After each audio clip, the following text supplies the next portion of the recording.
Diduga mengalami depresi, seorang ibu di Jagakarsa, Jakarta Selatan tega menganiaya anaknya yang baru berusia 1,5 tahun hingga meninggal dunia.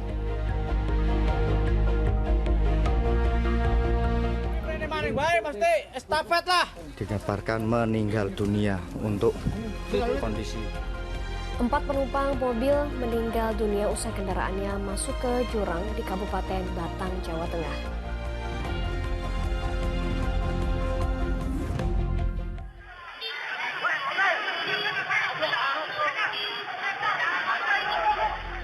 Menggunakan mobil pick-up, warga mengadang sejumlah pelajar yang terlibat tawuran di kawasan Kalideres, Jakarta Barat.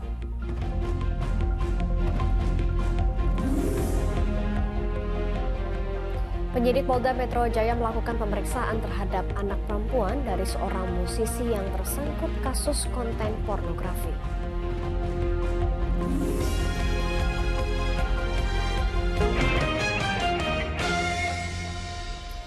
Halo, selamat pagi. Senang sekali, saya Janet Lee. Dan saya Dinda Edita menemani pagi Anda dalam Fokus Pagi kali ini, Rabu 8 Agustus 2024. Ya, kami hadir dengan rangkaian informasi dan peristiwa terbaru yang berhasil dihimpun tim redaksi kami hingga dini hari tadi, dan inilah Fokus Pagi selengkapnya. Ya pemirsa, kita awali dari seorang anak perempuan yang baru berusia 1,5 tahun tewas di tangan ibu kandung di Jagakarsa, Jakarta Selatan. Terduga pelaku tega menganiaya buah hatinya lantaran diduga alami depresi berat.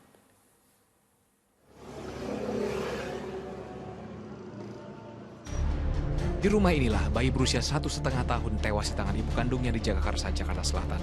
Kejadian itu mengejutkan sejumlah warga dan tetangga yang berdatangan melayat ke rumah duka Selasa siang. Korban tewas setelah dianiaya sang ibu yang diduga depresi berat.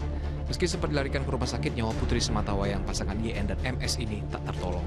Polisi yang sudah menahan ibu korban kini tengah mendalami motif peristiwa itu. Dari keterangan saksi ini motifnya apa sih Bun sampai hingga dibanting seperti itu Bun? Apakah ada konflik? Masih didalami. Semalam masih kita dalami karena memang ibunya sudah kita amankan. Selama ini pelaku tinggal bersama mertua, sementara suaminya sudah 1 bulan mendekam di tahanan karena tersandung permasalahan hukum di Polres Depok. Muhammad Nur melaporkan dari Jakarta. Setelah disemayamkan di rumah duka, jenazah AK, bocah balita yang tewas di tangan ibu kandungnya, dimakamkan di Taman Pemakaman Umum Srengseng Sawah, Jagakarsa, Jakarta Selatan. Suasana haru begitu terasa ketika sang ayah yang berstatus tahanan Polres Depok menghadiri prosesi pemakaman putrinya. Berbalut kain kafan, jenazah mungil AK yang baru berusia 1,5 tahun dikeluarkan dari rumah duka di kawasan Srengseng Sawah, Jagakarsa, Jakarta Selatan pada Selasa sore. Jenazah bocah perempuan yang tewas di tangan ibu kandungnya ini dibawa ke Taman Pemakaman Umum Srengseng Sawah untuk dikebumikan. Suasana haru terasa ketika sang ayah MS yang berstatus tahanan Polres Depok karena tersandung persoalan hukum tiba di area pemakaman dalam pengawalan petugas kepolisian. Kerabat korban mengakui jika ibu kandung korban berinisial YN mengalami depresi berat dan memiliki riwayat mengonsumsi obat-obatan.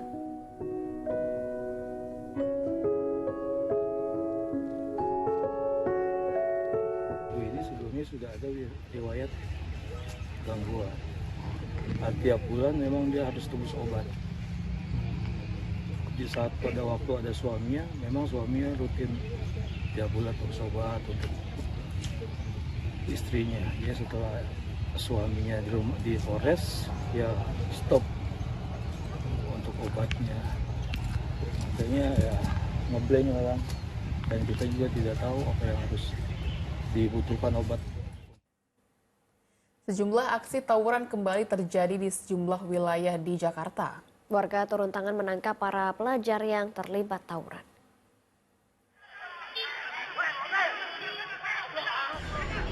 Menggunakan mobil pickup, warga mengadang sejumlah pelajar yang terlibat tawuran di Jalan Peta Utara, Kalideres, Jakarta Barat. Hal itu dipicu setelah warga melihat 2 orang pelajar sekolah SMA N95 Pegadungan yang berboncengan sepeda motor menjadi korban penyerangan oleh sekelompok pelajar SMK PGRI 24. Sempat kocar-kacir dan berusaha kabur, 5 orang pelajar diantaranya akhirnya dapat diamankan warga. Tiba-tiba dari kelompok anak SMK PGRI 24 itu menyerang pakai senjata besar yang sudah ditajemin.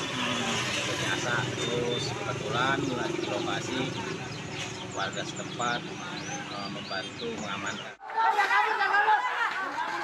Sementara itu diduga hanya karena saling ejek saat berpapasan, bahwa kelompok remaja terlibat aksi tawuran di bawah jembatan kereta api di kawasan Gambir, Jakarta Pusat, Senin malam.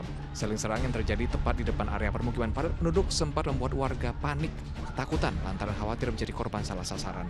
Warga pun berharap pihak kepolisian dapat meningkatkan patroli di sekitar lokasi karena tawuran sering terjadi. Tim Liputan melaporkan.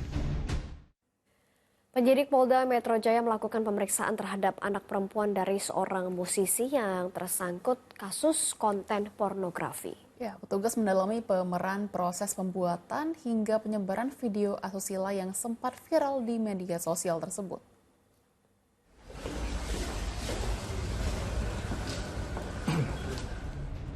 Bersama sang ayah, Ade keluar dari ruang penyidik Subdit Siber Direktorat Reserse Kriminal Khusus Polda Metro Jaya pada Selasa sore.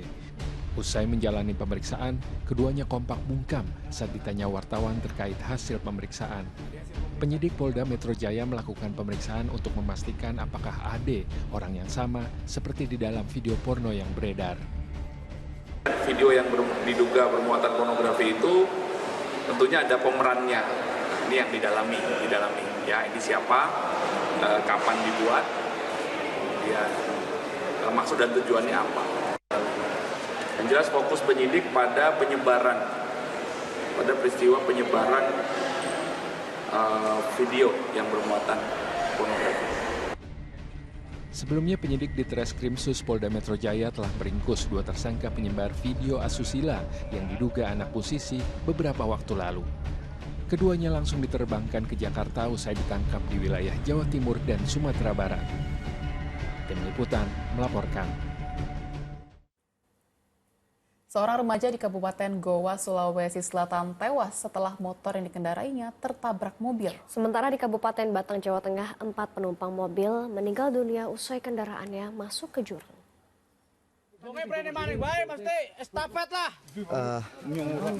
Dikabarkan meninggal dunia. Petugas kepolisian dibantu warga berusaha mengevakuasi jasad 4 penumpang mobil yang mengalami kecelakaan tunggal di jalur pegunungan Dieng Bawang, Kabupaten Batang, Selasa petang. 4 korban yang merupakan warga Koja, Jakarta Utara itu diduga melaju dari arah Purbalingga menuju jalur Pantura. Namun, rem yang tidak berfungsi saat melintasi turunan membuat mobil hilang kendali dan meluncur masuk ke jurang sedalam 250 meter. Seluruh penumpang tewas di lokasi kejadian.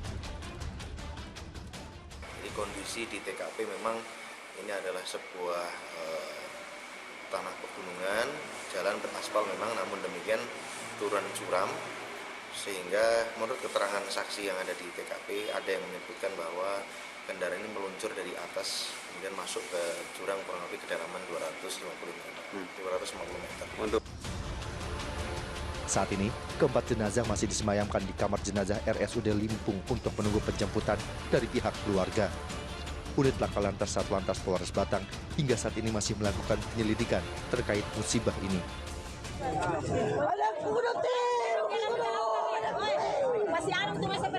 Di Kabupaten Goa, seorang pria menangis histeris saat mengetahui anaknya tewas dalam kecelakaan lalu lintas. Kecelakaan terjadi saat korban berboncengan sepeda motor dengan rekannya melaju dari arah kota Makassar menuju jalan Patalasang. Saat motor korban hendak menyalip kendaraan, tiba-tiba datang sebuah minibus dari arah berlawanan. Kecelakaan pun tak terhindarkan. Korban tewas di lokasi kejadian dan langsung dibawa ke rumah duka untuk disemayamkan. Sementara rekannya yang kritis dievakuasi ke rumah sakit untuk mendapat perawatan medis. Petugas unit Gakum Satlantas Polres Goa yang tiba di lokasi langsung melakukan olah TKP. Guna penyelidikan lebih lanjut, minibus beserta sang sopir serta motor yang terlibat kecelakaan langsung dibawa ke unit Gakum Satlantas Polres Goa. Tim Liputan melaporkan. Di informasi lain, pemirsa, konflik yang timbul dampak dari pendirian tembok yang menutup akses jalan terjadi di sejumlah daerah. Di Jakarta Timur, 21 orang penghuni 2 rumah yang terimbas penutupan jalan harus melalui rumah tetangganya sebagai akses keluar masuk. Sementara di Kabupaten Bandung Barat, Jawa Barat, warga yang jalannya tertutup tembok setinggi 4 meter ini harus memutar dari gang lain. Tenang lah saya mah nu penting saya mah nu diperjuangkan mah jalan. Setuju tuh jalannya buka. Jadi perhatian. Inilah protes warga RW 11 dan RW 12 Desa Kertamulya, Kabupaten Bandung Barat, Jawa Barat, Selasa pagi. Warga memprotes penutupan Gang Rahayu yang menuju tempat tinggal mereka. Tembok setinggi 4 meter dibuat oleh Marice yang mengaku sebagai ahli waris tanah karena lahan itu dalam proses sengketa batas. Tapi tidak ada etikat baik mereka semua kepada saya, malah banyak yang ada yang tadinya marah-marah, nggak mau. Terus anak saya itu kesal. Aku mah nggak mau begini, lihat si Umi dihina orang, dimarah-marahin orang. Nah nanti kalau si Umi mati, kalau dijual, aku kan bisa digebukin orang. Nah sekarang inilah dibuka sekarang saya memidanakan sertifikat saya. Ini sertifikat saya asli atau bukan? Akibat pembuatan tembok, akses jalan selebar 1,5 meter yang sudah ada sejak puluhan tahun lalu lumpuh total. Untuk menuju ke rumah mereka, warga harus menempuh jarak yang lebih jauh dengan memutar ke gang lain. Hingga saat ini, baik warga serta ahli waris dan pemerintah desa tengah melakukan mediasi, namun belum ada solusi. Menurut informasi ini adalah tanah sengketa, cuman yang dipermasalahkan sekarang adalah jalan. Masalah sengketa masyarakat yang sebelah sini nggak ikut campur masalah tanah sengketa itu, cuman yang dipermasalahkan adalah masalah jalan, masalah ditutupnya gang ini, karena menurut informasi dari dulu jalan ini tidak ada, tapi sekarang ditutup. Sementara itu, pembuatan tembok yang mengakibatkan tertutupnya akses jalan juga terjadi di Jalan Jati, Kelurahan Cililitan, Jakarta Timur. Jalan selebar 1,5 meter tak lagi bisa diakses setelah berdiri tembok setinggi 3 meter. Akibatnya, 21 orang penghuni 2 rumah di jalan tersebut harus menumpang ke rumah tetangganya untuk akses keluar masuk. Pembuatan tembok dilakukan karena keluarga Sidik, pemilik tanah, merasa terganggu dengan aktivitas orang-orang yang melalui jalan tersebut. Keluhan dari saya juga, banyak ya istilahnya dia bangun rumah. Banyak ya orang mondar-mandir lalu lalang di tempat saya yang mengganggu saya juga. Terus dia nggak pernah ada konfirmasi masalah mau bangun rumah atau yang istilahnya yang mengganggu saya lah dan keluarga. Sementara pemilik rumah yang terimbas dengan penutupan jalan mengaku sudah mendapatkan izin dari mendiang orang tua pemilik tanah. Dulu ini kan ada engkong yang pemilik ini. Dulu memang kita madep ke sana, tapi karena di sana itu jagal anjing dan kita muslim, kata engkong udah Sri lewat aja sini nggak apa-apa gitu. Dulu tanah sebelah ini masih tanah kosong, sampai sekarang dibangun rumah, itu pun engkong masih kasih jalan sama kita, jangan di ini semua. Orang belakang ada jalan harus dikasih jalan. Itu cucunya tahu, tapi anaknya tidak mau mengakui kalau engkongnya ngomong seperti itu. Untuk menyelesaikan masalah tersebut, sudah dilakukan mediasi sebanyak 4 kali, namun belum mendapatkan jalan keluar. Tolong ini hidup di warga, tolong dikasih jalan setapak. Akhirnya dikasih mas, jalan setapak. Nah, akhirnya yang dikasih jalan setapak itu mintanya gede, lebar. Itu gara-garanya di situ. Warga yang terimbas penutupan jalan berharap mendapat penyelesaian secara baik. Tim Liputan melaporkan. Usai kumandang azan subuh untuk wilayah ibu kota DKI Jakarta dan sekitarnya, kami akan hadir dengan sejumlah informasi lainnya. Di antaranya, si jago merah melalap 2 bangunan dan sejumlah wahana di sebuah tempat wisata di Semarang, Jawa Tengah. Tetaplah bersama kami di Fokus Pagi.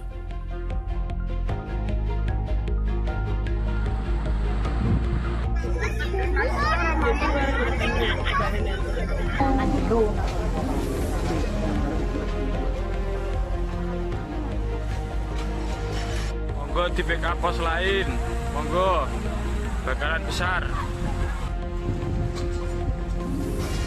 Kan ibadah sholat subuh untuk Anda yang berada di Jakarta dan sekitarnya, kita lanjutkan informasi di pagi hari ini. Ya, sebuah rumah dan lapak kayu bekas di Jakarta ludes terbakar. Sementara si jago merah melalap 2 bangunan besar dan sejumlah wahana di sebuah tempat wisata di Bandungan, Semarang, Jawa Tengah. Terpantau dari terminal bawah Selosia.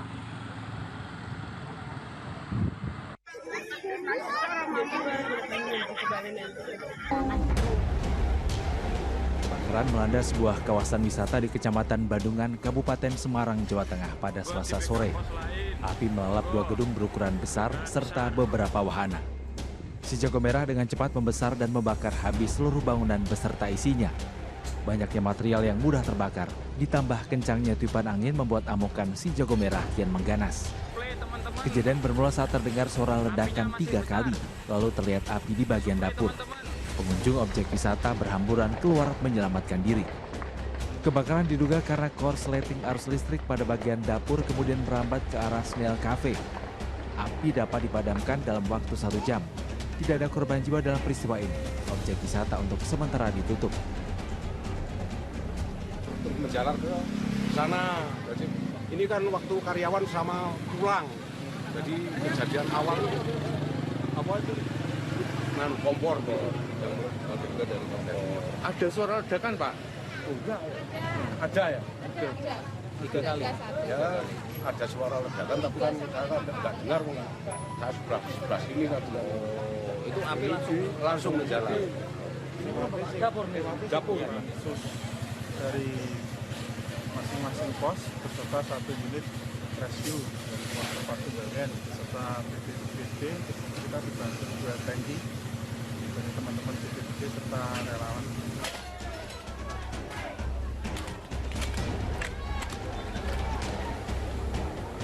Petugas Gulkarmat Jakarta Timur berupaya memadamkan asap yang masih mengepul dari tumpukan kayu-kayu bekas menyusul kebakaran yang melanda lapak kayu bekas di Jalan Haji Sulaiman, Kecamatan Makassar. Belum diketahui penyebab kebakaran karena seluruh karyawan sedang pulang kampung. Kebakaran bisa dipadamkan setelah dikerahkan 4 mobil pemadam beserta 20 petugas Gulkarmat.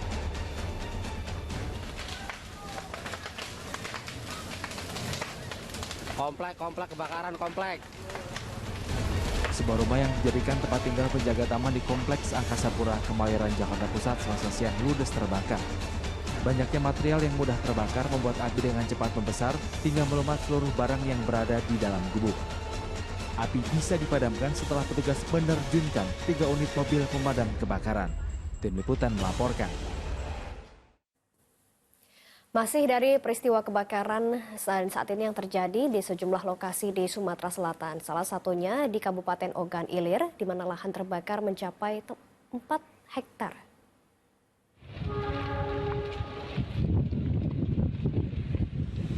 Api berkobar dalam 2 hari terakhir di sebuah lahan yang terbakar di Desa Sungai Rambutan, Kecamatan Indralaya Utara, Kabupaten Ogan Ilir, Sumatera Selatan pada Selasa pagi. Kencangnya hembusan angin membuat api sulit dipadamkan dan terus menjalar mendekati kebun warga. Total kebakaran lahan di lokasi ini telah mencapai 4 hektar. Berbagai upaya telah dilakukan Satgas Karhutla untuk memadamkan api, mulai dari memutus jalur api hingga melakukan penyemprotan. Selain jalur darat, pemadaman juga dilakukan dari udara dengan menerjunkan helikopter pembom air. Di wilayah Indralaya Utara, terdapat 4 titik api yang muncul secara bersamaan, yaitu di Desa Sungai Rambutan, Desa Lorok, Desa Purnajaya, dan Desa Parit. Pemadaman ini sudah datang dari Manggala Agni, Pak. Sudah bantuan Manggala Agni, terus BPBD dan juga pemadaman dari udara. Kebakaran lahan juga terjadi di sejumlah lokasi di Sumatera Selatan, yakni 1 titik di Kabupaten Muara Enim, 2 lokasi di Kabupaten Ogan Ilir, dan 1 titik lainnya di Kabupaten Banyu Asin. Balai Pengendalian Perubahan Iklim Wilayah Sumatera mengungkapkan kebakaran lahan diduga dipicu pembukaan lahan perkebunan, ditambah cuaca panas yang membuatnya kian meluas. Lahan yang terbakar mayoritas terjadi di lokasi terpencil, sehingga menyulitkan petugas untuk memadamkannya. Satu kendalanya akses dari titik yang bisa kendaraan bermotor sampai ke titik apinya itu jauh. Kemudian memang kondisinya masih banyak pohon tegakan yang tinggi-tinggi, sehingga untuk mengakses ke lokasi itu membutuhkan waktu. Sumber air juga lumayan jauh. Luas lahan yang terbakar saat ini masih dalam pemetaan. Namun untuk setiap titik lokasi, luasnya bervariasi, yang mayoritas lahan gambut tipis dan mineral. Tim Liputan melaporkan.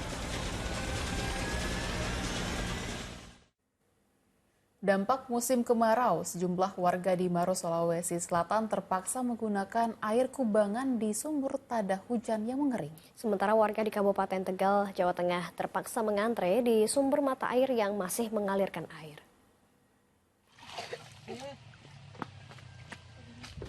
Sejumlah warga mengantre di sumber mata air Desa Duku Bangsa, Kabupaten Tegal, Jawa Tengah Selasa pagi. Aktivitas ini rutin dilakukan warga sejak kemarau melanda kawasan tersebut, sehingga berdampak sulitnya mendapatkan air bersih. Mata air tersebut merupakan satu-satunya mata air yang masih mengalir, sehingga warga rela antre demi mendapatkan air bersih untuk mereka konsumsi. Mandi dan mencuci juga terpaksa dilakukan di tempat ini. Sementara sebagian air dibawa untuk keperluan rumah tangga, lantaran debit air sumur di rumah warga juga sudah berkurang. Di sini kalau kayak kemarin hujan cuman sebentar sekali ya, udah kemarau selama berapa bulan, hampir sebulan lah. Di sini sangat kekurangan air. Untuk makan, untuk minum tuh harus nunggu sampai 2 malam. Kira-kira tuh baru ada air yang bisa diambil sekitar 5-10-an lah. Itu aja kadang nunggu sampai 2 malam baru bisa diambil. Sementara itu, sejumlah sumur tada hujan di Dusun Mangara Bombang, Desa Ampekale, Kabupaten Maros, Sulawesi Selatan, mengering akibat musim kemarau. Akibatnya, sudah 2 bulan terakhir, warga kesulitan mendapatkan air bersih. Karena tidak ada bantuan masukan air bersih dari pemerintah, sejumlah warga terpaksa mengambil air di kubangan bekas sumur tada hujan ini, meski sudah kotor dan mengeluarkan bau. Karena untuk membeli air dari pedagang air keliling, harganya mencapai Rp50.000 per tandon dan habis dikonsumsi selama 4 hari. Ini maksudnya air hujan, jadi kadang kalau begini asin-asin nih. Kalau masih baru maksudnya tawar, dia masih bisa dianu tuh. Berarti meski kotor begini Bu, sisa-sisanya masih tetap diambil juga? Diambil untuk didiamkan, kalau anu kan agak jernih, jernih baru dipakai. Warga berharap pemerintah dapat membuat sumur bor atau memperluas distribusi jaringan pipa air minum agar tidak lagi kesulitan mendapatkan air bersih. Tim Liputan melaporkan. Demonstrasi menuntut netralitas aparatur sipil negara dalam pilkada serentak di Kabupaten Tapanuli Selatan, Sumatera Utara berlangsung ricuh. Pendemo terlibat saling dorong dengan petugas Satpol PP yang berupaya menghalau mereka menuju gedung kantor Bupati.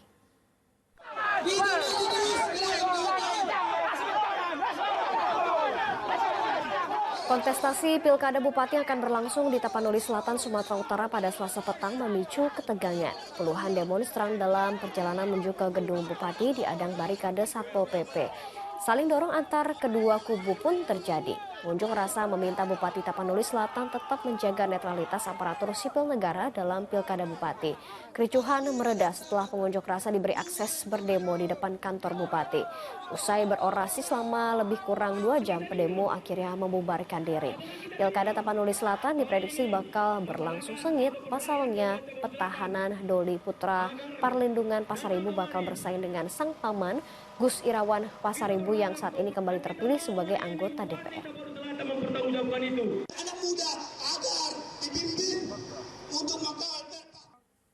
Beralih ke informasi dari luar negeri, pemerintah Inggris melalui kedutaannya di Jakarta tidak mentoleransi aksi kekerasan terhadap sejumlah komunitas Muslim dan para pendatang di wilayah Inggris. Sementara 1 orang warga negara Indonesia tewas dalam kerusuhan yang melanda negara Bangladesh.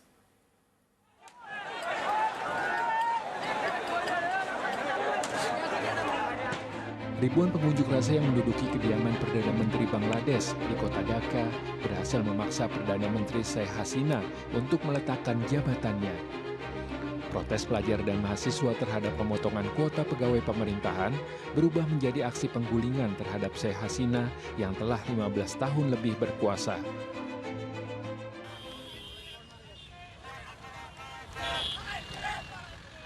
Kerusuhan yang melanda Bangladesh selama berminggu-minggu menelan sedikitnya 300 korban jiwa.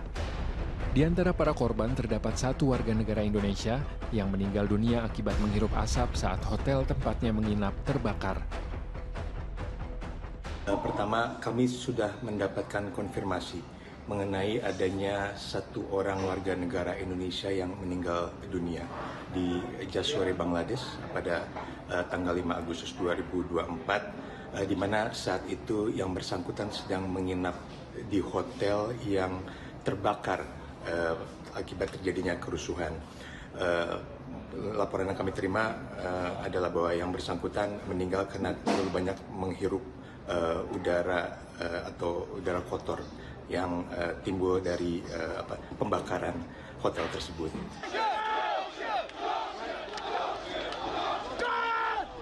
Sementara di Plymouth, Inggris, polisi berusaha menghalau aksi pengunjuk rasa berhaluan kanan yang terus turun ke jalan. Kerusuhan yang merebak di Inggris dilatar belakangi disinformasi terkait penyerangan yang menewaskan 3 gadis pada 7 Juli lalu. Perdana Menteri Inggris Keir Starmer mengutuk aksi premanisme terhadap beberapa penampungan pencari suaka dan sejumlah masjid. Hal ini dipertegas oleh Kedutaan Inggris di Jakarta yang menyatakan negara Inggris toleran dan terbuka untuk segala etnis. Polres Bogor mengamankan 3 orang pria yang terlibat penembakan di Kelapa Nunggal, Bogor, Jawa Barat. Informasinya selengkapnya bersama Dinda Ayudita. Sesaat lagi tetaplah di Fokus Pagi.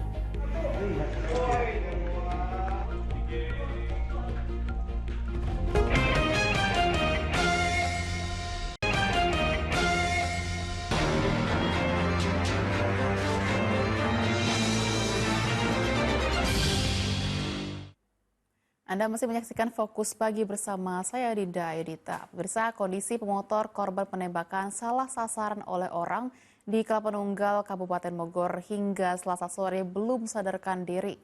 Sementara Polres Bogor mengamankan 3 pelaku yang terlibat. Seorang diantaranya bahkan memiliki kartu identitas kepolisian palsu.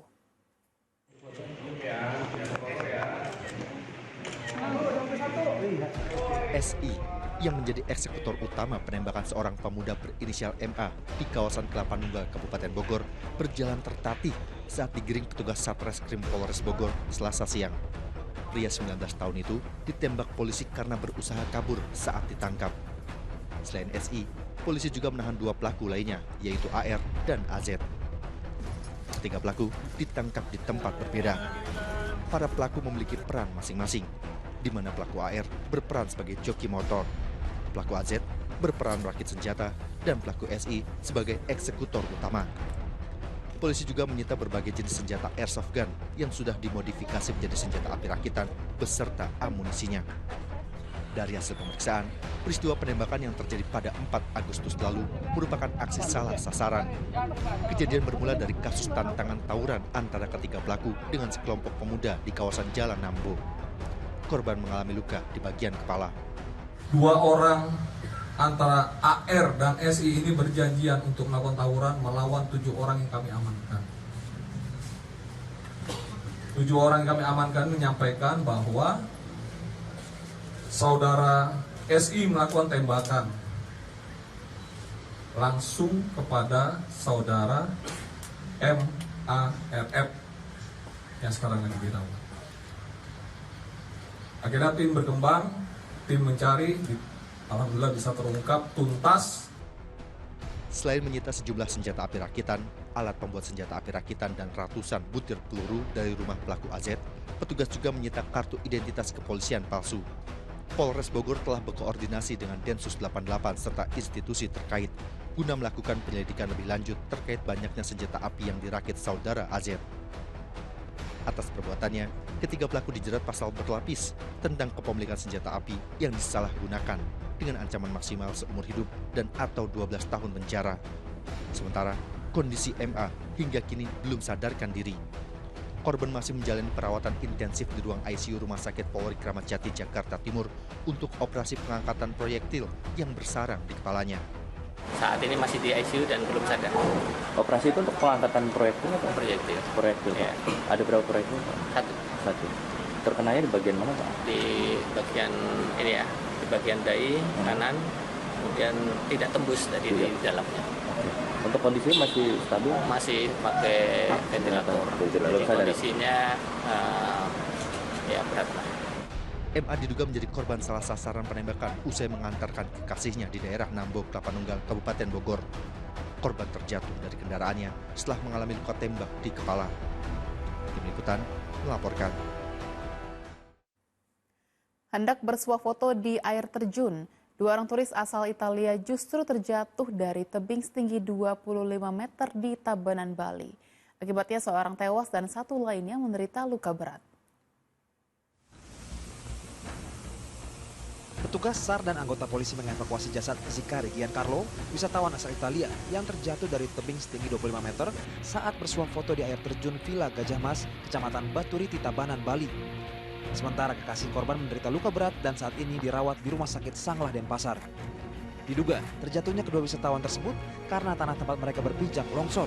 Korban sudah dievakuasi dan dibawa ke Rumah Sakit Sanglah. Jadi 1 yang laki meninggal dunia di TKP, jadi sedangkan yang perempuan masih dalam perawatan. Polres Tabanan masih melakukan penyelidikan terkait peristiwa itu. Para wisatawan diimbau agar selalu berhati-hati saat melakukan swafoto untuk memperhatikan kondisi sekitar. Putu Setiawan melaporkan dari Tabanan, Bali. Seorang pelatih renang yang menganiaya guru renang wanita di Kabupaten Asahan, Sumatera Utara diamankan polisi.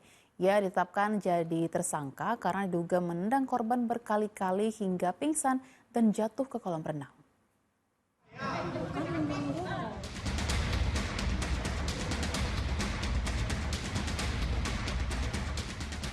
Pria bernama Jaimas Simaremare ini digiring polisi usai ditetapkan sebagai tersangka dalam kasus penganiayaan terhadap seorang guru renang wanita di Kabupaten Asahan, Sumatera Utara. Dari keterangan 4 orang saksi, diantaranya pengelola kolam renang dan bukti rekaman video amatir warga di lokasi kejadian, pelatih renang itu diduga melakukan kekerasan fisik terhadap korban yang berusia 35 tahun. Korban ditendang berkali-kali hingga pingsan dan tercebur ke kolam renang. Diduga, tindakan penganiayaan yang dilakukan tersangka dipicu konflik rebutan tempat berlatih renang. Mereka ini sama-sama pelatih renang yang biasa beraktivitas di kolam renang tersebut. Yang diawali adanya miskomunikasi berkaitan dengan sarana latihan kolam renang antara anak didik korban. Akhirnya terjadilah tindak penganiayaan tersebut yang dilakukan oleh saudara JS kepada Ibu Asliani Siregar, di mana saudara JS ini melakukan tendangan 3 kali ke arah paha korban. Walau tersangka sudah mengakui salah dan meminta maaf pada korban, namun proses hukum tetap berjalan. Ia terancam hukuman 2 tahun penjara akibat perbuatannya itu. Peristiwa pada 2 Agustus lalu itu bermula saat korban membawa anak didiknya berlatih di kolam renang. Namun pelatih renang berupaya menghalau kedatangan dan aktivitas anak didik korban. Ketegangan lantas memicu pertengkaran hingga berujung penganiayaan terhadap guru olahraga itu. Tuti Alawiyah Lubis melaporkan dari Asahan, Sumatera Utara. Pemilik daycare di Depok, Jawa Barat yang menjadi tersangka penganiayaan 2 anak dibantarkan ke Rumah Sakit Polri Kramat Jati, Jakarta Timur karena mengalami gangguan kesehatan. Selain dilakukan pemeriksaan kesehatan terkait gangguan akibat kehamilan, tersangka juga menjalani observasi visum kejiwaan selama 14 hari ke depan. Polisi membantarkan pemilik daycare di Depok, Jawa Barat yang melakukan penganiayaan 2 bocah balita ke Rumah Sakit Polri Kramat Jati. Tersangka dibantarkan penyidik Polres Metro Depok untuk menjalani pemeriksaan kesehatan pada kehamilannya. Ia diduga mengalami emesis gravidarum atau gangguan kesehatan saat hamil muda. Selain itu akan dilakukan observasi visum kejiwaan selama 14 hari ke depan untuk menentukan status kejiwaan tersangka. Setelah dinyatakan sehat, tersangka nantinya akan dikembalikan ke penyidik Polres Metro Depok untuk jalani pemeriksaan. Ya, telegram ini dibantarkan oleh penyidik untuk sebenarnya untuk pemeriksaan kesehatan. Ya, jadi pernah datang ke sini, kemudian kondisinya bisa rawat jalan, kita pulangkan, kemudian 1 hari kemudian masuk lagi ke sini dan kita beberapa hari kita rawat di sini. Saat ini masih dirawat di sini. Jadi kelainannya atau gangguannya ya karena hamil muda, biasalah namanya emesis gravidarum. Ya. Jadi mual. Seorang pria babak belur dihakimi massa lantaran diduga mencopet di acara ritual sedekah bumi di Brebes, Jawa Tengah. Aksi massa berhasil diredam petugas yang membawa terduga pelaku ke kantor polisi.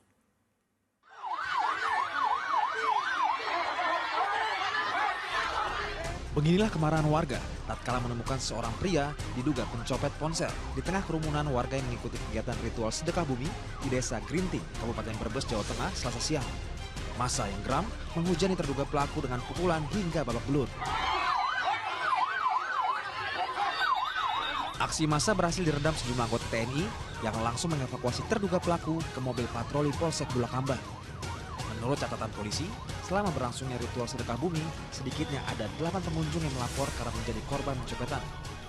Yang kecopetan 8, ya ada 8 kecopetan, namun barang bukti yang kehilangan BP yang diambil itu memang tidak ada semuanya. Dalam kasus 1 orang ini ya yang terduga mencopet ini, mungkin ada pencopet-pencopet yang lain yang ngambil barang-barang milik mereka itu. Kasus pencopetan kini ditangani unit reskrim Polsek Bulakamba Brebes. Sugiartono melaporkan dari Brebes, Jawa Tengah. Diduga mencuri sepeda motor, seorang pria di Pangkal Pinang, Bangka Belitung diringkus di kamar indekos. Dari hasil pengembangan, terduga pelaku rupanya juga mencuri 3 ponsel di tempat lain. Celana ini lah kan, celana pas ngambil motor tuh, celana ini lah. Iya ini. Pria ini tak berkutik saat digerebek polisi di kamar indekosnya di Kelurahan Bukit Merapin, Kecamatan Gerunggang, Kota Pangkal Pinang, Bangka Belitung. Di kamar yang ditempati pemuda 20 tahun ini, polisi menemukan 1 unit motor yang dicuri pelaku. Modus pelaku adalah mengambil sepeda motor yang dalam posisi tidak terkunci stang, lalu mendorongnya menuju jalan raya. Kemudian ia meminta pertolongan orang lain dengan dalih kehabisan bensin, lalu menuju bengkel motor. Dari hasil pengembangan, tersangka ternyata juga mencuri di lokasi lain. 3 buah ponsel, mesin las, gerinda listrik, dan bor listrik telah dicurinya di sejumlah tempat. Di mana yang bersangkutan juga terlibat pencurian di wilayah Balon Ijuk, yaitu di PT SMS, di mana yang bersangkutan mengambil 3 unit handphone. Dan dari hasil pencurian tersebut, yang bersangkutan dia jual melalui via media online. Kini tersangka mendekam di sel tahanan Polda Bangka Belitung guna proses penyidikan lebih lanjut dan terancam hukuman paling lama 12 tahun penjara. Ada Agus melaporkan dari Pangkal Pinang, Bangka Belitung. Seorang pria di Bangkalan, Jawa Timur ditemukan tewas dengan luka bacokan senjata tajam di leher. Diduga korban dibunuh saat sedang tidur di teras rumah.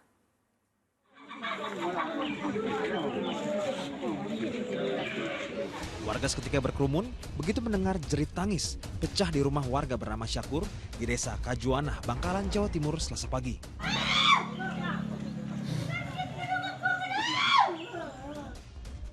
Lelaki 47 tahun itu ditemukan tewas di atas tempat tidur yang terbuat dari bambu di teras rumah dengan kondisi yang mengenaskan. Terdapat luka sabetan senjata tajam di leher korban. Diduga korban dibunuh saat sedang tidur. Polisi masih melakukan penyelidikan guna mengungkap motif dan pelaku pembunuhan. Korban ditemukan dalam kondisi meninggal dunia di rumahnya sendiri dengan luka benda tajam di lehernya, di lokasi sekitar lehernya. Untuk kejadian masih dalam penyelidikan. Jenazah korban dibawa ke RSUD Syarifah Ambami Ratu Ebu, Bangkalan untuk diotopsi. Selesai otopsi, jasad langsung dimakamkan oleh pihak keluarga di pemakaman desa setempat. Salina Wali melaporkan dari Bangkalan, Jawa Timur. Sesosok jasad bocah berusia 7 tahun di Padang, Sumatera Barat ditemukan mengambang di aliran sungai. Polisi selidiki penyebab kematian korban. Sempat dicari orang tua, bocah laki-laki berusia 7 tahun ini ditemukan mengambang di Sungai Batang, Kuranji, Padang, Sumatera Barat.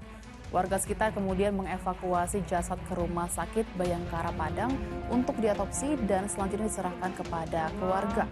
Polisi melakukan penyelidikan untuk memastikan penyebab kematian korban.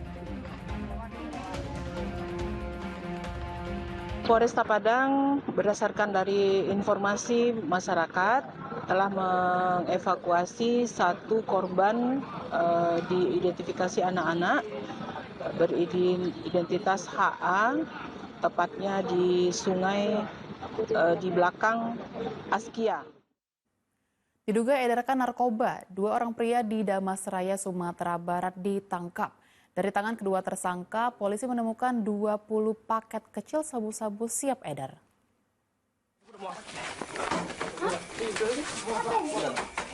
Awalnya, Satuan Reserse Narkoba Polres Damasraya menangkap pengedar sabu-sabu bernama Felman Reflan di Corong Bukit Bajang, Nagari Koto Baru, Kabupaten Damasraya, Sumatera Barat. Tunjukin mana? Setelah menangkap tersangka Felman, polisi kemudian bergerak ke sebuah rumah di Kampung Pangian Bawah, Kecamatan Asam Jujuhan. Di rumah itu, polisi menangkap tersangka bernama Ujang Effendi. Setelah digeledah, polisi menemukan 20 paket kecil sabu-sabu siap edar, serta puluhan plastik pembungkus sabu-sabu. Nopak. Banyak kok, Bah. Bilang paket tuh, Bah. Baru datang loh, Bang. Ini kola yang paket, Bang. Berapa kira sapu tadi? Sapu? Yuk. Saudara MR, panggilan si Joyo alias Bin Leon, memang benar tidak melakukan pengedaran narkoba sehingga dilakukan penangkapan di Jorong Bukit Bajang. Hingga Selasa siang, dua tersangka masih menjalani pemeriksaan oleh polisi. Keduanya terancam hukuman 20 tahun penjara. Laode Juhardio Anse melaporkan dari Darmasraya, Sumatera Barat. Tugas menggagalkan penyelundupan belasan pekerja migran Indonesia di perairan Combol, Kabupaten Karimun, Kepulauan Riau. Sempat terjadi kejar-kejaran antara petugas dengan kapal yang membawa PMI tersebut.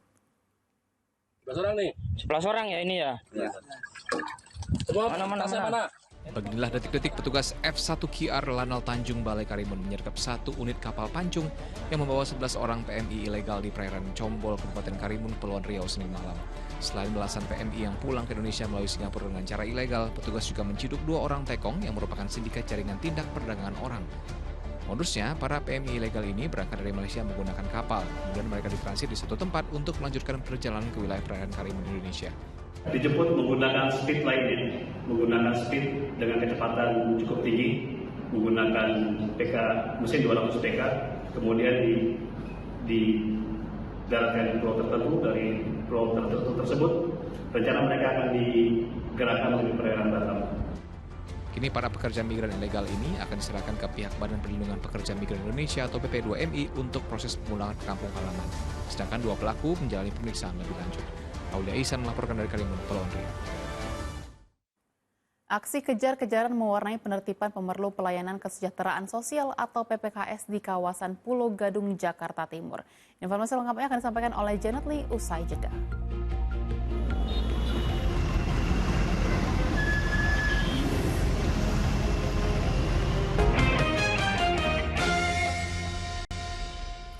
Anda kembali di Fokus Pagi bersama saya Janet Lee. Kita lanjutkan informasi di pagi hari ini dari penertiban pemerlu pelayanan kesehatan kesejahteraan sosial atau PPKS di kawasan Pulau Gadung, Jakarta Timur diwarnai perlawanan. Seorang pengatur lalu lintas liar dan manusia silver mencoba kabur dari mobil Satpol PP saat akan dibawa ke panti sosial.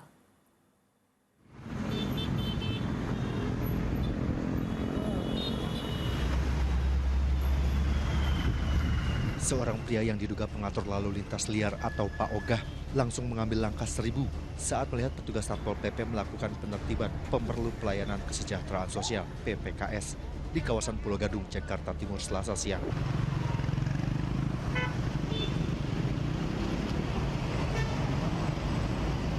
Sejumlah Pak Ogah yang terjaring razia bahkan melawan petugas hingga mencoba melarikan diri dari mobil Satpol PP saat akan dibawa ke dinas sosial.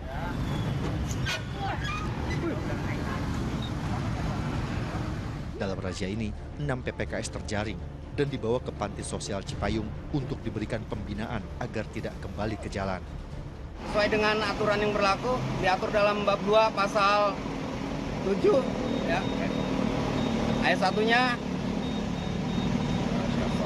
seseorang atau sekelompok orang yang tidak memiliki kewenangan dilarang melakukan pengaturan lalu lintas di persimpangan jalan, di putaran-putaran jalan yang mengharapkan imbalan. Razia PPKS ini bagian dari operasi Bina Tertib Praja yang berlangsung pada tanggal 1 hingga 31 Agustus 2024 dengan sasaran pengemis, pengamen, Pak Ogah, manusia silver, manusia badut, pedagang asongan, dan pengelap mobil. Triwibowo melaporkan dari Jakarta. Tawuran terjadi di sejumlah wilayah di Jakarta. Warga turun tangan menangkap para pelajar yang terlibat tawuran.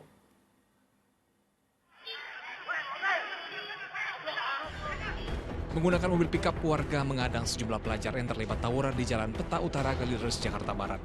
Hal itu dipicu setelah warga melihat 2 orang pelajar sekolah SMA N95 Pegadungan yang berboncengan sepeda motor menjadi korban penyerangan oleh sekelompok pelajar SMK PGRI 24. Sempat kocar-kacir dan berusaha kabur, 5 orang pelajar diantaranya akhirnya dapat diamankan warga. Tiba-tiba dari kelompok anak SMK PGRI 24 itu menyerang pakai senjata besar yang sudah ditajemin. Biasa, terus kebetulan lagi di lokasi warga setempat membantu mengamankan. Sementara itu diduga hanya karena saling ejek saat berpapasan, bahwa kelompok remaja terlibat aksi tawuran di bawah jembatan kereta api di kawasan Gambir, Jakarta Pusat, Senin malam. Saling serang yang terjadi tepat di depan area permukiman padat penduduk sempat membuat warga panik. ketakutan lantaran khawatir menjadi korban salah sasaran. Warga pun berharap pihak kepolisian dapat meningkatkan patroli di sekitar lokasi karena tawuran sering terjadi. Tim Liputan melaporkan. Jenazah seorang pria di Kabupaten Jombang, Jawa Timur harus dipikul sejauh 3 km menuju rumah duka. Cara itu terpaksa ditempuh pihak keluarga lantaran tidak memiliki uang untuk menyewa ambulans.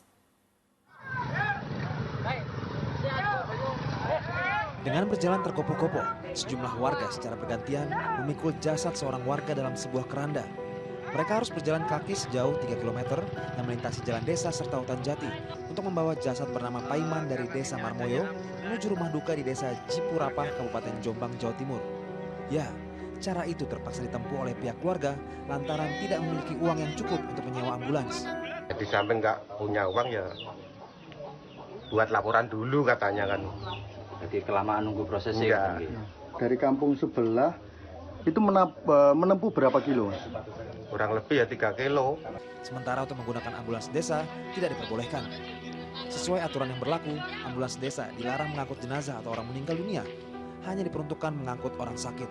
Untuk ambulans sewa desa itu aturannya tidak boleh untuk mengangkut jenazah atau orang meninggal. Nah, itu ada pergubnya. Target waktu saya lupa, nanti kan dulu itu sudah ada sosialisasi terkait penggunaan mobil siaga desa. Tidak boleh untuk mengangkut jenazah. Warga berharap pemerintah daerah bisa membantu masyarakat di tengah himpitan ekonomi yang dialami. Dwi Mujarso melaporkan dari Jombang, Jawa Timur. Di peristiwa lain, seorang pilot warga negara Selandia Baru ditembak oleh organisasi Papua Merdeka atau OPM. Aparat gabungan mengevakuasi pilot helikopter itu dalam keadaan meninggal dunia.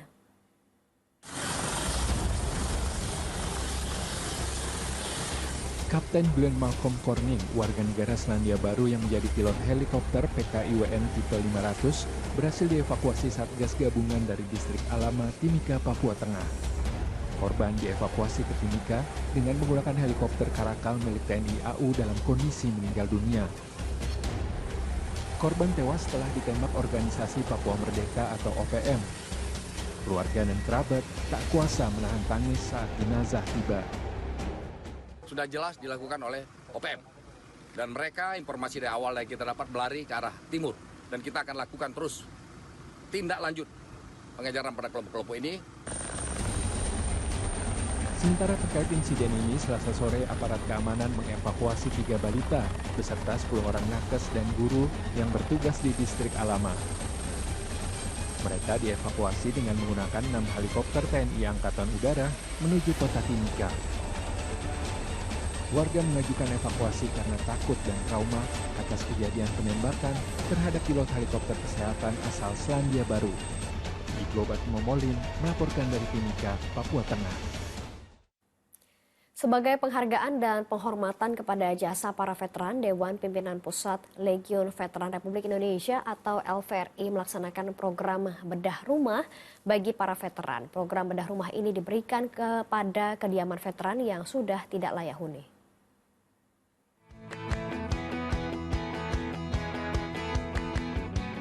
Dalam rangka memperingati Hari Veteran Nasional, Kementerian Pertahanan melalui Dewan Pimpinan Pusat Legiun Veteran Republik Indonesia atau LVRI menyerahkan 2 rumah yang sudah direnovasi di Kabupaten Bekasi Selasa pagi. Rumah milik Icin Kuraisin, istri dari anggota veteran almarhum Sukana, dan Nandang Sutisna, anggota veteran yang pernah bertugas dalam Operasi Wolya, pembebasan sandera dalam pembajakan pesawat Garuda di Thailand tahun 1981, menjadi rumah yang pertama direnovasi. Tak hanya di Kabupaten Bekasi, di tahun 2024, program bedah rumah ini juga dilaksanakan di 3 daerah, yakni Banten, Kuningan, dan Depok. Dengan total rumah yang dibedah sebanyak 8 rumah. Renovasi rumah mencakup perbaikan atap, pintu, tembok, dan lantai. Legiun Veteran Republik Indonesia juga menggandeng pemerintah daerah dan pihak swasta untuk bersama-sama peduli kepada veteran yang telah berjasa untuk bangsa dan negara. Diharapkan kegiatan ini akan terus berlangsung setiap tahun dan menjangkau lebih banyak lagi veteran di seluruh Indonesia.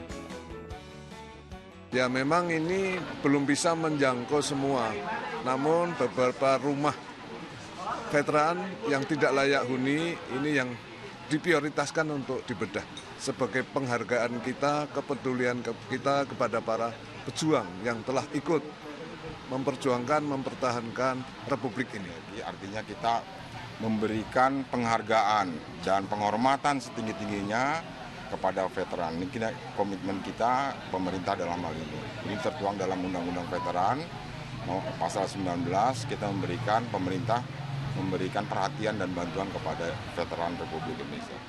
Saya banyak-banyak terima kasih setelah rumah dibedah kepada Bapak Prabowo, Menteri Pertahanan. Selain program bedah rumah, dalam rangkaian Hari Veteran Nasional yang diperingati setiap tanggal 10 Agustus, dilaksanakan juga bakti kesehatan, ziarah kubur, dan penganugerahan bintang bagi pihak yang membantu program Legiun Veteran Republik Indonesia. Dovianda dan Dedi Sunandar melaporkan dari Bekasi, Jawa Barat.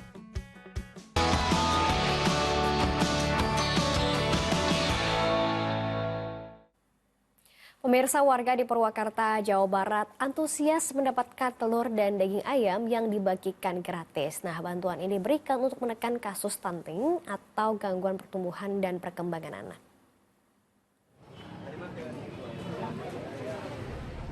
Ratusan warga mengantre sejak Selasa pagi di aula kantor Kecamatan Purwakarta, Kabupaten Purwakarta, Jawa Barat untuk mendapatkan bantuan telur dan daging ayam. Masing-masing warga mendapatkan bantuan berupa 10 butir telur dan 1 ekor ayam beku untuk menekan kasus stunting atau gangguan pertumbuhan dan perkembangan anak. Bantuan tersebut dinilai warga dapat meringankan beban belanja mereka untuk memenuhi gizi guna pencegahan stunting. Bu, sudah terbantu ya. Apa aja sih, Bu? Telur sama ayam. Ini untuk program apa sih, Bu? Stunting. Oh gitu. Iya. Ini sebelumnya udah dapat? Udah sebelumnya, ya. Udah berapa kali, Bu? 2 kali sampai sekarang. Berdasarkan data di Kecamatan Purwakarta, jumlah anak balita dengan kasus stunting hingga bulan Juli 2024 mencapai 137 kasus. Jumlah penderita stunting itu ada 137 di Kecamatan Purwakarta dari 9 kelurahan dan 1 desa Citala. Selain memberikan bantuan seperti telur dan daging ayam, juga diberikan edukasi tentang stunting. Zainal Arifin melaporkan dari Purwakarta, Jawa Barat. Puluhan musisi muda Indonesia yang tergabung dalam Trinity Youth Symphony Orchestra tampil memukau di Glasgow, Skotlandia, Britania Raya. Konser ini membuka rangkaian Brit Tour 2024 sebelum mereka tampil di ajang bergengsi Edinburgh Festival Fringe 2024.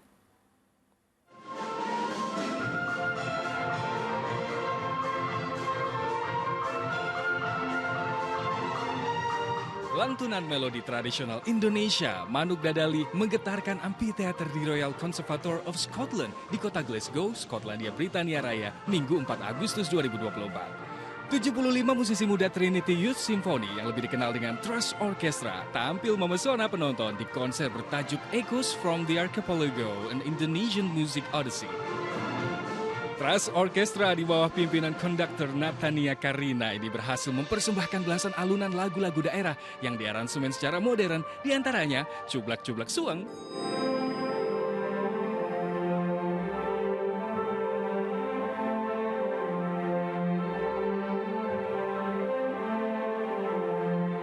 Kopi Dangdut,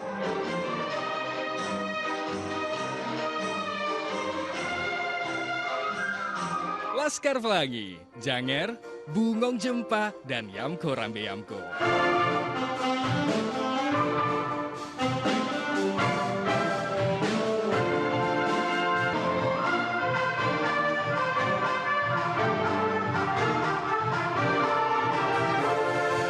Lagu folk song Indonesia itu sebenarnya bagus-bagus banget dan kita pengen banget mengemas lagu-lagu folk song ini supaya bergaya anak muda gitu ya. Karena kan Thrush Orchestra ini sebenarnya youth orchestra gitu. Dan folk song sendiri di Indonesia juga banyak banget generasi muda ini yang udah nggak tahu atau bahkan nggak pernah denger gitu. Nah, memperkenalkan ini tuh jadi salah satu misi yang utama gitu.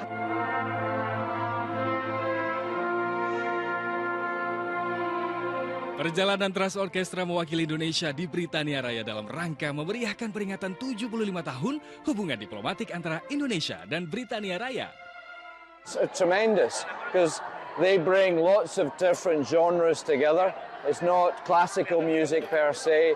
They bring the folk music from all over Indonesia.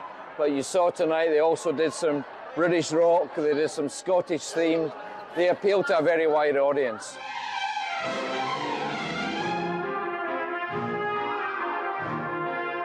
Trust Orchestra merupakan orkestra komunitas remaja pertama yang akan mewakili Indonesia di ajang bergengsi Edinburgh Festival Fringe 2024. Dan konser di Glasgow ini menjadi pembuka dari rangkaian Trust Orchestra Brit Tour yang telah dipersiapkan selama 6 bulan sebelumnya. Ini kesempatan yang bagus buat anak-anak orkestra dari Indonesia untuk bisa keliling ke Eropa, mengharumkan nama Indonesia dan memperkenalkan lagu-lagu yang Indonesia punya yang ternyata juga sangat beragam dan luar biasa setelah dimainkan dalam versi orkestra.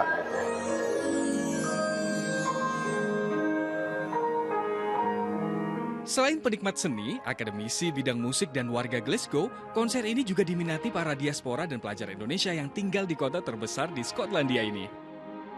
For me, today's performance was really exciting because it's very accessible music. It's got the flavor of Indonesia, but it's also got something that's very distinctive to the students themselves. And I just really enjoyed it. Keren banget semuanya tadi performance-nya. Udah lama banget nggak dengerin lagu-lagu Indonesia di orkestra ini keren banget. Bangga banget aku sebagai orang Indonesia dengerinnya. Dan tadi semuanya performance-nya bagus. Tapi yang paling aku inget tuh yang Ceblok-Ceblok Suang, Manuk Dadali, sama Laskar Pelangi. Keren banget.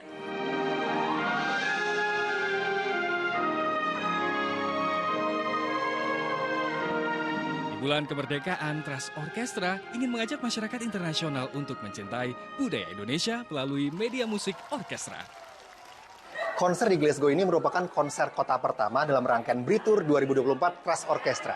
Jadi setelah dari Glasgow, mereka akan konser di Edinburgh 2 kali konser dan terakhir di London. Ini membuktikan bahwa musisi muda Indonesia juga bisa mengharumkan nama bangsa di bidang musik. Rian Wirianto melaporkan dari Glasgow, Skotlandia.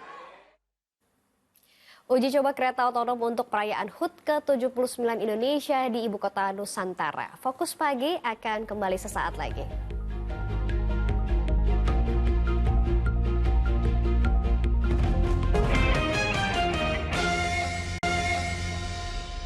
Anda kembali di Fokus Pagi bersama saya Janet Lee dan saya Dinda Aidita.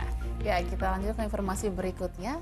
Seorang anak perempuan yang baru berusia 1,5 tahun tewas di tangan ibu kandung di Jagakarsa, Jakarta Selatan. Terduga pelaku tega menganiaya buah hatinya lantaran diduga alami depresi berat.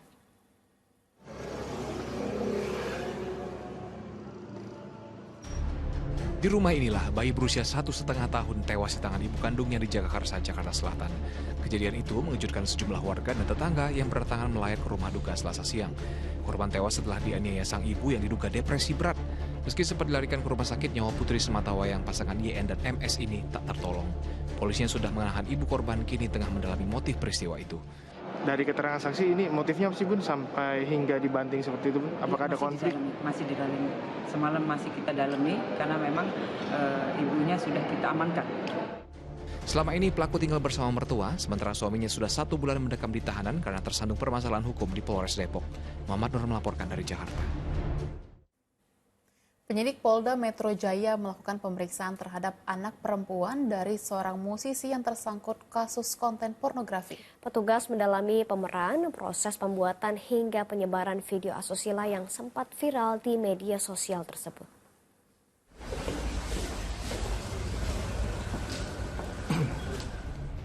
Bersama sang ayah, Ade keluar dari ruang penyidik Subdit Siber Direktorat Reserse Kriminal Khusus Polda Metro Jaya pada Selasa sore. Usai menjalani pemeriksaan, keduanya kompak bungkam saat ditanya wartawan terkait hasil pemeriksaan. Penyidik Polda Metro Jaya melakukan pemeriksaan untuk memastikan apakah Ade orang yang sama seperti di dalam video porno yang beredar. Video yang diduga bermuatan pornografi itu tentunya ada pemerannya. Ini yang didalami. Ya, ini siapa, kapan dibuat, ya, maksud dan tujuannya apa. Yang jelas fokus penyidik pada penyebaran, pada peristiwa penyebaran video yang bermuatan pornografi. Sebelumnya penyidik di Treskrimsus Polda Metro Jaya telah meringkus 2 tersangka penyebar video asusila yang diduga anak musisi beberapa waktu lalu. Keduanya langsung diterbangkan ke Jakarta usai ditangkap di wilayah Jawa Timur dan Sumatera Barat. Tim Liputan melaporkan. Kementerian Perhubungan melakukan uji coba tram otonom atau kereta otonom yang akan digunakan di ibu kota negara di Sepaku Penajam Pasir Utara, Kalimantan Timur. Nantinya tram akan digunakan sebagai alat angkut saat hari ulang tahun ke-79 kemerdekaan Republik Indonesia.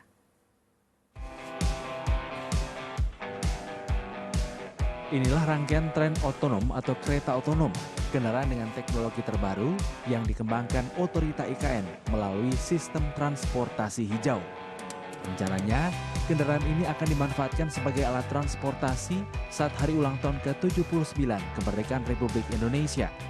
Tram otonom masih menjalani uji statis dan dinamis untuk memastikan keamanannya.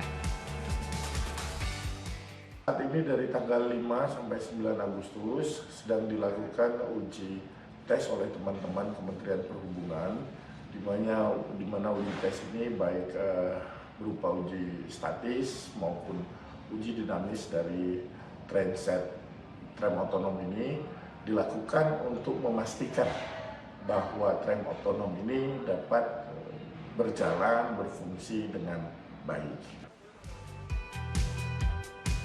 Di tahap awal, tram otonom akan dijadikan sarana pengangkut tamu dan undangan dari area parkir Sumbu Kebangsaan menuju kawasan inti pusat pemerintahan atau KIPP. Amir Hamzah melaporkan dari Balikpapan, Kalimantan Timur. PSSI dan PT LIB kembali menggandeng Bank Rakyat Indonesia sebagai sponsor utama kompetisi Liga 1, serta MTech Group sebagai pemegang hak siar BRI Liga 1. Ya, ini merupakan bentuk komitmen bersama seluruh pihak demi kemajuan sepak bola Indonesia.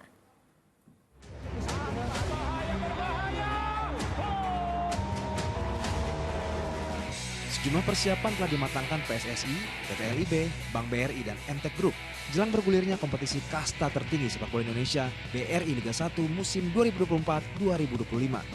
Sebanyak 18 tim akan bertanding selama 34 pekan dengan 306 pertandingan. Jadwal Liga juga telah diatur dengan rapi sehingga tidak bentrok dengan tim nasional. Salah satunya apa? Ya tadi yang kita lakukan di tahun ini bagaimana jadwal pertandingan ya untuk 3 tahun ke depan itu sudah rapih antara Liga dan tim nasional sehingga Liga bermain Jumat, Sabtu, Minggu dengan Senin dan tidak mengganggu juga jadwalnya tim nasional juga tidak memberhentikan Liga. Terdapat sejumlah pembaruan, salah satunya penerapan VAR atau Video Assistant Referee sejak awal musim dan regulasi 8 pemain asing.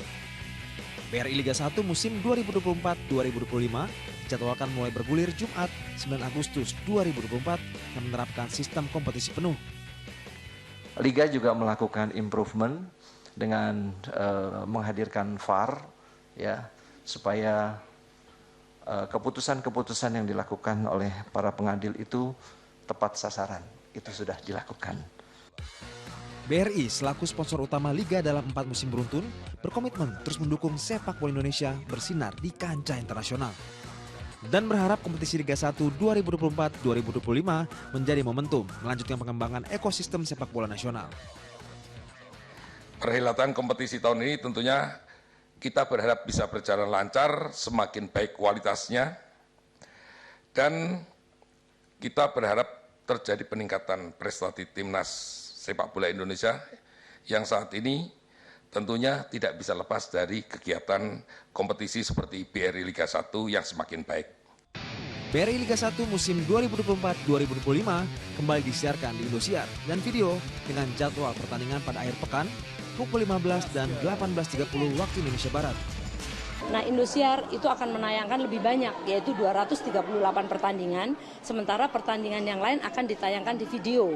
Tapi video akan menayangkan seluruh pertandingan, jadi ada yang eksklusif di video, nanti akan ada 68 pertandingan eksklusif. Jadi memang video nanti akan lengkap sekali dan bisa ditonton di mana aja, jadi harus langganan tuh video. Laga pembuka BRI Liga 1 2024-2025 digelar sebelum pertandingan Persib Bandung kontra PSBS Biak pada 9 Agustus mendatang dengan menyuguhkan beragam pertunjukan menarik. Seperti penampilan pasangan Lesti Kejora Rizky Bilar, lalu dimeriahkan dengan sejumlah pertunjukan seni dan pertandingan 8 legenda sepak bola melawan 79 anak-anak. Ridho Yahya dan Ilham Elias melaporkan dari Jakarta.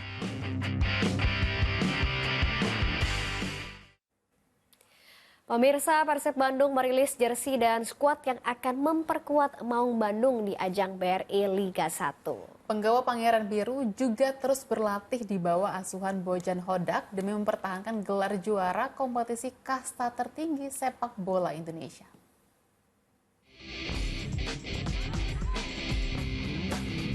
Persib Bandung menggelar latihan intensif di Stadion Arca Manik, Kota Bandung, Selasa pagi, 5 hari jelang bergulirnya kompetisi BRI Liga 1. Pelatih Persib Bandung Bojan Hodak menggelar simulasi pertandingan untuk mematangkan strategi permainan skuad Maung Bandung. Juru taktik asal Kroasia itu menyebut persaingan untuk mempertahankan gelar juara BRI Liga 1 akan berlangsung ketat. Yesterday I said that Borneo, Persebaya, Deva, they signed lots of new players. Borneo is always good. Bali, traditionally, Arema, they won, but we'll see in the league how they will start, and traditionally Persija. So this is the teams that can always fight. So I believe that we will see after a few matches already how the teams look like. Persib Bandung juga telah resmi merilis jersey terbaru mereka untuk berlaga di BRI Liga 1 musim 2024-2025. Seragam baru Pangeran Biru ini akan mendukung 30 penggawa Persib saat berlaga di kompetisi kasta tertinggi sepak bola Indonesia. Main barusan kita masih coba memperkuat di beberapa lini. Jadi ditunggu aja lah, mudah-mudahan dalam waktu dekat kita akan coba tambah beberapa. Perjuangan Persib Bandung untuk mempertahankan gelar BRI Liga 1 akan dimulai saat melakoni laga pembuka melawan tim promosi PSBS Biak 9 Agustus mendatang. Muhammad Rizal melaporkan dari Bandung, Jawa Barat. 2 hari lagi BRI Liga 1 2024-2025 akan dimulai. Jadi saksikan opening ceremony BRI Liga 1 2024-2025 Jumat 9 Agustus pukul 17.30 waktu Indonesia Barat, dimeriahkan oleh Lesti Rizky Bilar, Abang L, Lady Rara, dan 200 dancer yang akan tampil secara masif. Dilanjutkan laga pembuka Persib Bandung versus PSBS Biak pukul 18.30 waktu Indonesia Barat dari Stadion Sijalak Harupat, live eksklusif di Indosiar dan video. Ya, kita lanjutkan informasi di pagi hari ini. Pemirsa, atlet panjat tebing Indonesia Fredrik Leonardo memastikan 1 tiket ke babak perempat final Olimpiade Paris. Di babak kualifikasi, Fredrik bahkan sempat pecahkan rekor dunia dengan mencatatkan waktu 4,79 detik. Superstar it was from Bassam Wembo. Here comes Fredrik Leonardo, already the half-length lead and a very quick time.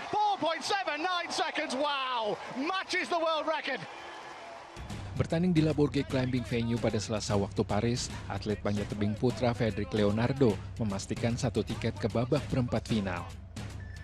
Great start it was from Bassam Wembo. Fredrik Leonardo though has got a quarter-length lead. Bassam trying to get back into the race. Fredrik takes it 4.92 seconds.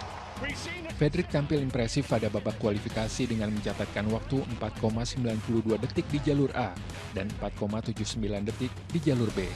Catatan waktu 4,79 detik ini sempat memecahkan rekor dunia sebelum kembali dipecahkan oleh atlet panjat tebing Amerika Serikat Samuel Watson dengan raihan waktu 4,75 detik. 4.79 seconds, wow! Matches the world record. It's a slow start from Fredrik Leonardo. Marina had the better of it, but here comes Leonardo through the gears at a good time. 4.98 seconds, he advances. Pada babak eliminasi, Fredrik harus berhadapan dengan rekannya dari Indonesia, Rahmat Adi Mulyono. Fredrik unggul dengan raihan waktu 4,98 detik, sementara Adi tersingkir dengan catatan waktu 5,13 detik. Tim Liputan melaporkan.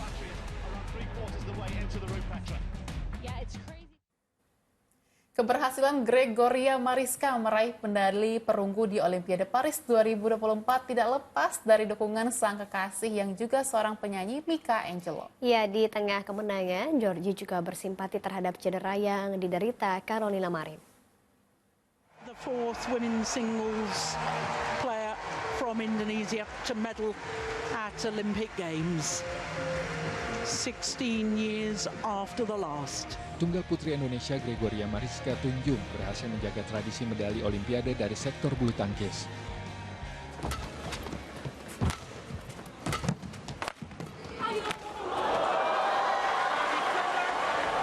Georgie berhasil menyabet medali perunggu usai calon lawannya Carolina Marin mengalami cedera saat melawan pebulu tangkis Tiongkok Bing Jiao.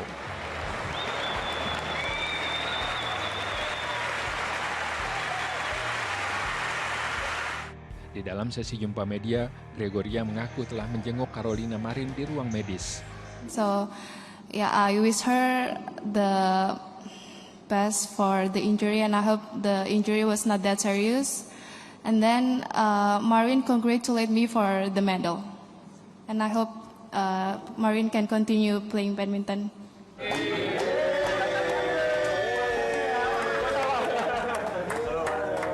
Keberhasilan Gregoria Mariska menyabet medali perunggu dari cabur bulu tangkis tak lepas dari dukungan musisi, sekaligus tunangannya Mika Angelo yang turut hadir di Paris, Prancis. Ini aku beneran jujur baru ketemu bener setelah tadi podium. Biarin jadi nggak apa-apa. Okay. Karena dari tadi sibuk kan, setelah itu langsung ada interview, terus harus balik ke Athletes Village. Jadi baru ketemu banget sekarang. Coach ini harus menang medali dulu baru dapat bunga.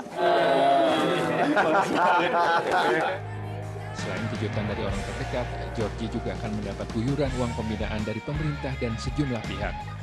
Tim Liputan melaporkan. Dan pemirsa, laporan tadi menutup kebersamaan kita dalam Fokus Pagi hari ini. Dan usai Fokus Pagi, jangan lewatkan untuk menyaksikan program Magic 5. Ya, mewakili tim redaksi dan kerabat kerja yang bertugas, saya Dinda Irita. Dan saya Janetli pamit, sampai jumpa.